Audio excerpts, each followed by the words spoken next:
Okay, Greg Pickle. Technically, it was a signing day. Penn State didn't sign anyone because they signed a lot of people in December.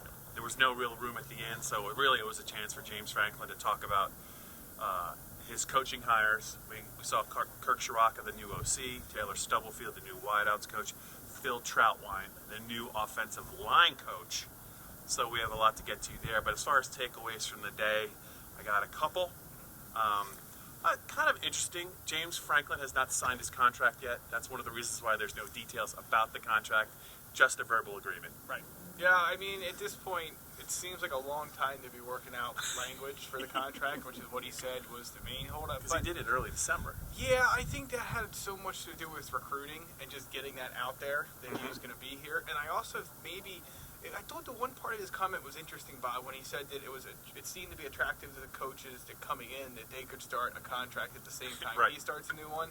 Maybe that had something to do with it. Perhaps he knew that some coaches would be moving on one way or the other, even way back in the middle of December. So, I don't know what's taking so long. I'm sure that there might be a good reason for it, might not be. We'll know soon enough, but nothing new yet. Everyone wants to know about Kirk Cirrocca, the Redland grad, the former Minnesota OC who did such a great job for Minnesota's offense this year. They did a number on Penn State. But I want to circle back to something I thought was significant because it was actually your question you asked about, Phil Troutwine coming in and Matt Limegrover not being renewed.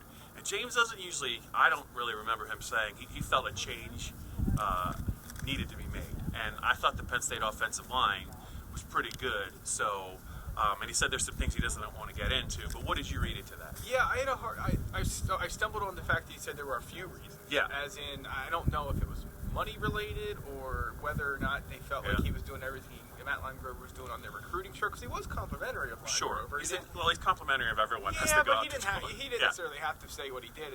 Talking about his family and how great they are and everything else. So he could have just ignored all of that. So I don't know. I just wonder. I was really struck, and we've talked about this before, but when Matt Limegrover said last summer that one of the things that he was trying to learn was that the game is now about hand fighting at the offensive line and keeping defensive linemen off of you, things like that. And it seemed like that's where the game is going. And I just wonder if maybe they felt like they could be better, not just in that area, but also when it comes to the RPO area. One thing Phil Troutwine was asked was, what is this going to look like? Are fans going to notice a difference with Kirk Cirrocca's offense as it relates to the offensive line? And he said, well, things aren't going well if the quarterback's getting hit or if our tackles are going backwards, and that leads to tackles for loss. And not that Penn State necessarily did a ton of either last year, but let's not forget that Sean Clifford played a lot of the season injured. Right. Part of that was because he was asked to run a lot. Part of it is because he had to run a lot. Yeah. I also thought it was significant with regard to Matt Limegrover. I think recruiting also played a little bit of a role in this. Not that he was a bad recruiter, but I think as James continues to expand his scope into the South and maybe nationally, I think Phil has shown that he can get some good guys to schools, and he's done that at previous institutions. I think. Ooh, nice. Very James Franklin.